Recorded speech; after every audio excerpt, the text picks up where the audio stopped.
નમસ્કાર, આપ જોઈ રહ્યા છો ગુજરાત ફર્સ્ટ। હું છું આપની સાથે વિક્રમ। સમાચારોની શરૂઆત કરીએ તો બ્રેકિંગ ન્યૂઝ મળી રહ્યા છે।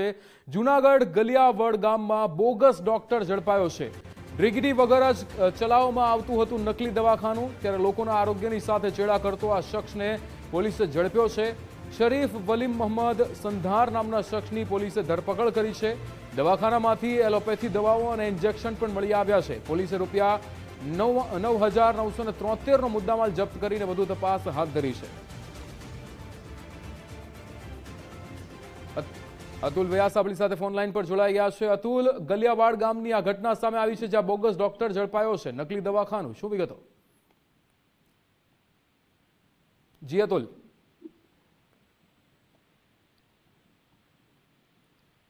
જી અતુલ, તો અહીંયા ડિગ્રી વગરનો આ ડોક્ટર ઝડપાયો છે જે નકલી દવાખાનું ચલાવતો હતો। ગલિયાવાડ જૂનાગઢના ગામનો આ બોગસ ડોક્ટર ઝડપાયો છે।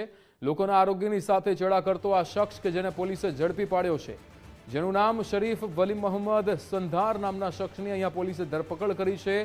દવાખાનામાંથી એલોપેથી દવાઓ, ઇન્જેક્શન મળી આવ્યા હતા। પોલીસે 9,973 રૂપિયાનો મુદ્દામાલ કબજે કર્યો છે, તપાસ હાથ ધરી છે।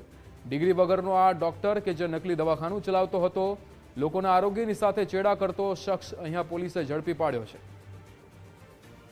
શરીફ વલી મોહમ્મદ સંધાર નામના શખ્સની ધરપકડ। અતુલ આપણી સાથે જોડાયા છે। અતુલ, અહીંયા આ બોગસ ડોક્ટર ઝડપાયો છે, નકલી દવાખાનું ચલાવતો હતો, શું વિગતો? જી વિક્રમ, ચોક્કસ જણાવી દઉં કે જે રીતે બોગસ ડોક્ટરના રાફડા ફાટ્યા છે તેમાં એક જૂનાગઢ તાલુકાના ગલિયાવડ ગામેથી એસઓજી પોલીસે એક બોગસ ડોક્ટરને ઝડપી પાડ્યો છે।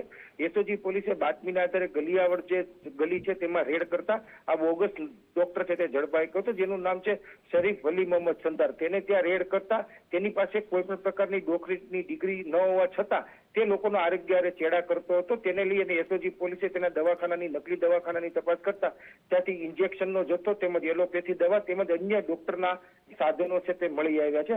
હાલ પોલીસે છે તેની ધરપકડ કરી છે ને તેના જે નકલી દવાખાનામાંથી છે તે 9,973 રૂપિયાનો છે મુદ્દામાલ તે કબજે કર્યો છે। પોલીસે તેની સામે ધોરણસરની કાર્યવાહી હાથ ધરી તેની અટક કરીને વધુ પોલીસ તપાસ હાથ ધરી છે। જી વિક્રમ। બિલકુલ અતુલ, સમગ્ર માહિતી સાથે જોડાવા બદલ આપનો આભાર।